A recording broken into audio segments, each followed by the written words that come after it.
You're running a 5e session.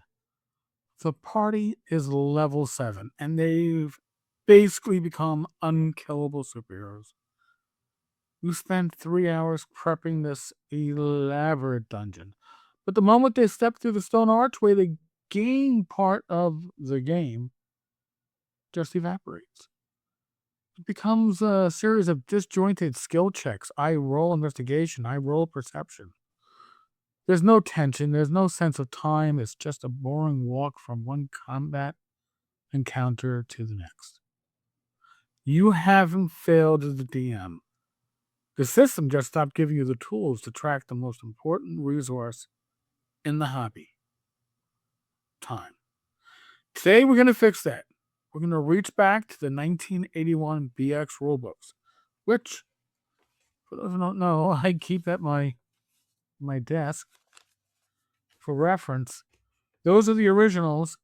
If you want the modern layout version, old school essentials, this is classic fantasy. These are your go-tos. But we're going to go back to those 1981 BX rulebooks, and we're going to steal the dungeon turn. And we're going to drop it into your 5e game to bring back the tension your players didn't even know that they were missing. The problem with much modern TTRPG design, and 5e happens to be a poster child for this, is that it's moved away from being a procedural-based game to being a narrative-based game. Now, that sounds nice at a corporate meeting, right?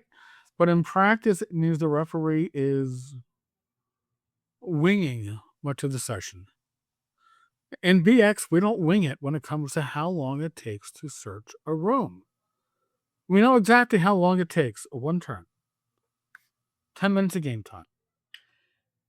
In 5e, if a player says, I want to search this wall for secret doors, the DM says, okay. Roll investigation. Player rolls a 19. DM says, you found a seam in the lock. Total time elapsed at the table? I don't know. What was that, 30 seconds? Maybe less, maybe more. Total time elapsed in the game world? Who the hell knows? The DM just usually hand waves it, right? When time doesn't exist, consequences fail to exist. And if it doesn't matter how long it takes to find that door, then the players will stay in that room until they roll what they need. Why wouldn't they? There's no ticking clock, right?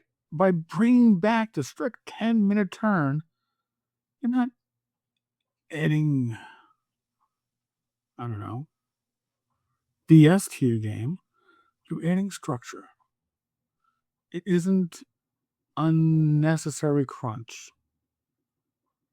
You're making your players' decisions matter again. So how do you actually do this without breaking the 5e math? It's simpler than you think. You need a sheet of paper and a pencil. And every time the party does something significant, you mark a box. Now, what's a significant action? Well, moving through a new section of the dungeon at a cautious pace. Why? Because you're mapping and theoretically trying to not get caught in a trap. Searching a 20 by 20 foot area for traps or secret doors. Picking a complex lock. A short conversation about which way to go at a crossroads. Spells with duration of 10 minutes. See, that's one turn. That's 10 minutes. Now, why does this matter? Because of the wandering monster check. You see, in BX, we check every 2 turns. That's every 20 minutes of game time. What do? You roll 1d6. And on a 1, something happens. It might not be a fight. It might be the sound of something scratching behind the walls or a flickering light in the distance. But it reminds the players the dungeon is alive.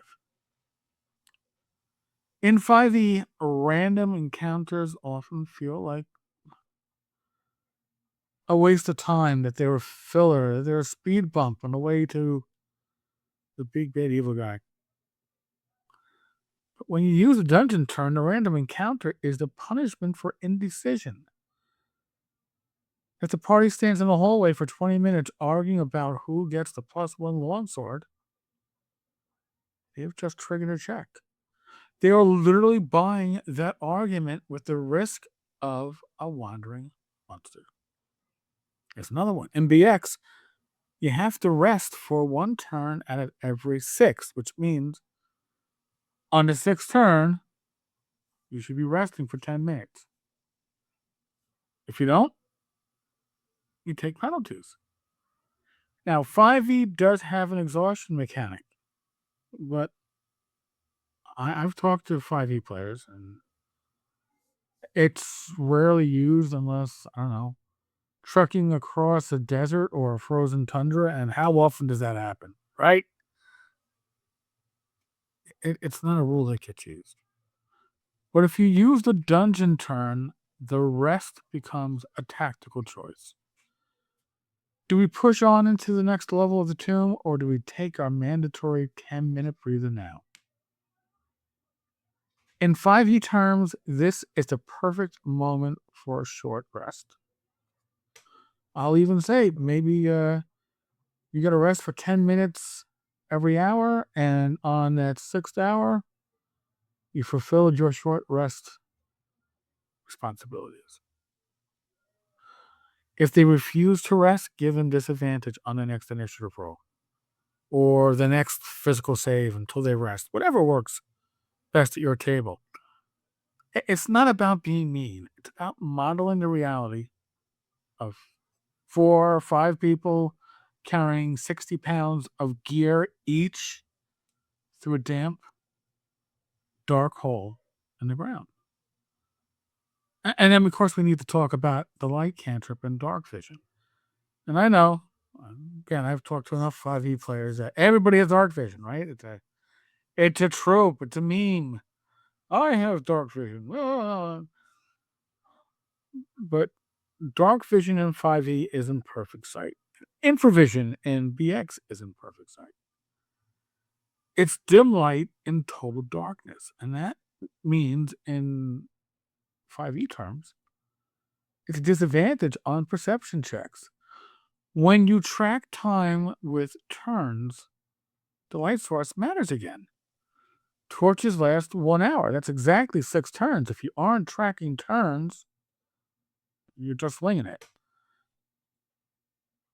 And the player says, I light a torch, and at some point, the DM eventually says, I guess your torch burns out. It's arbitrary.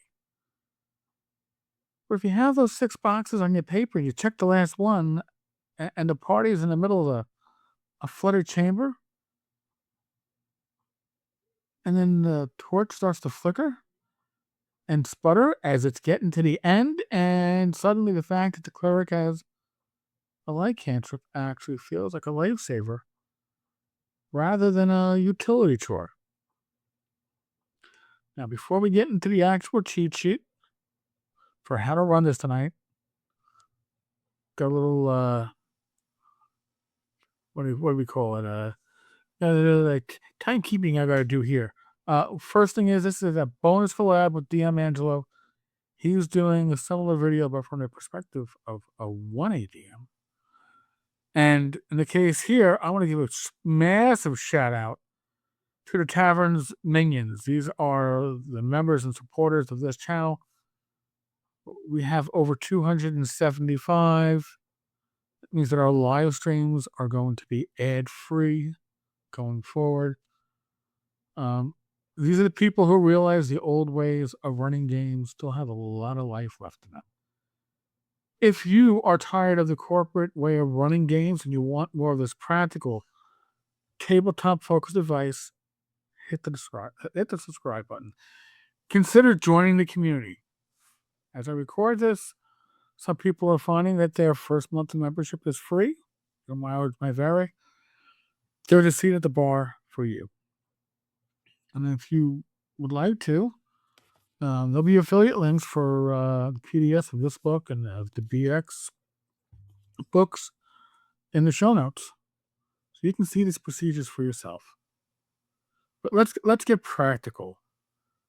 See, one of the biggest complaints I hear from 5e DMs is the pixel bitch problem. I actually hadn't heard that term until I started talking to 5e players, but it should have, because it was something that was reminiscent of every computer RPG I played back in the 80s and the 90s.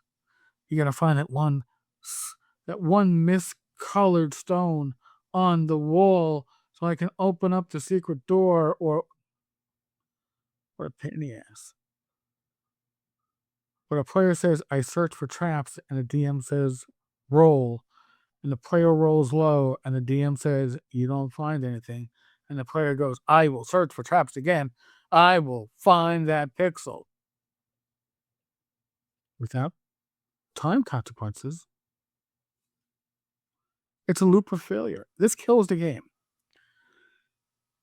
In a procedure-heavy BX-style 5e game, you fix this by saying, searching this room takes one turn. You can roll once. If you fail, you can try again. That's another 10 minutes, at which point I'm checking for wandering monsters again. So now the roll has weight. The player has to decide, is it worth another 10 minutes of game time to find out if there's a needle trap in this chest? Or do I find another way? This also stops the everyone rolls dog pile. If 4 players want to search, that's fine. If it's a room, sure, you can all search. If it's a chest, only one person can search at a time.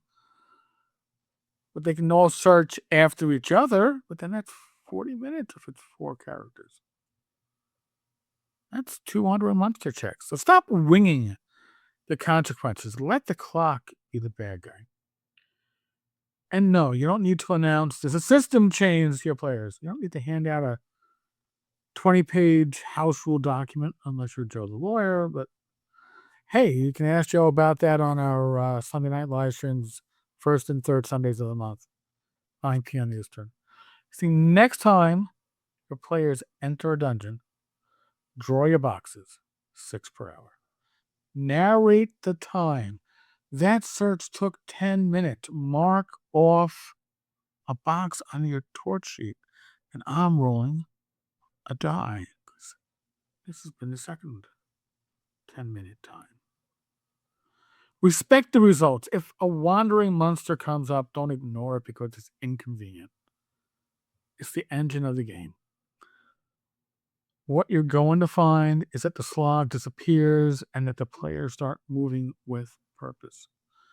They start kitting out their characters with lanterns and oil and 10-foot poles and spikes and caltrops and 50 feet of rope, and they start thinking out of the box. They start playing the dungeon instead of just beating the monsters. And that's the secret. See, 5e provides the combat engine, but BX provides the game engine, the procedural engine. Put them together, and you've got a campaign people will talk about for years. Go run your games. Run them with 5e. Just grab some procedures and have at it. God bless, and for God's sake, keep your torches lit.